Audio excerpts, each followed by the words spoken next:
একজন ব্যবসায়ী যিনি কোনো লাভ করবেন না, বিনা লাভে ব্যবসা করবেন, কি বলবেন ওনাকে? পাগল ডাকতে হবে না?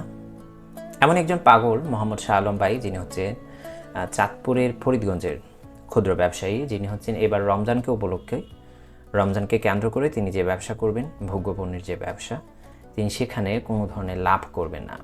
গেল বছরও তিনি এই কাজটি করেছেন। কেমন পাগল রে ভাই তুমি! এর আগের বছর কি করছেন জানেন? এবার আগের বছর হচ্ছে উনি 2 বছর হচ্ছে টানা 1 টাকা লাভে হচ্ছে ব্যবসা করছেন। আর এদিকে আমরা নিউজ দেখি কি, চাহিদা বাড়ার কারণে দাম বাড়িয়ে গেছে। এটা অলরেডি হচ্ছে। আমি নিজে নিউজ করছি ভাই, মাল্টিমিডিয়াতে করছি, প্রিন্টে করছি, অনলাইনে আসছে।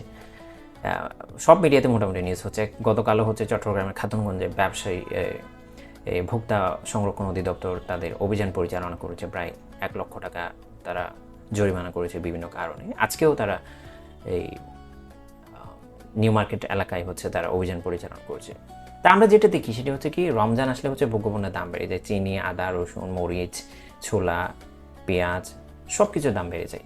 এবং এবারও তার ব্যতিক্রম না, কিন্তু আশার আলো হচ্ছে গত বছরের তুলনায় এবছর দামটা একটু কমেছে। প্রশাসন কী করে?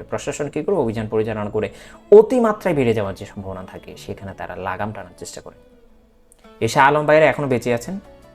শাহ আলম ভাইয়েরা আছেন বলেই আমাদের সমাজ, আমাদের রাষ্ট্র, আমাদের মুসলমানিত্ব এখনও ঠিক আছে। সেলুট শাহ আলম ভাই।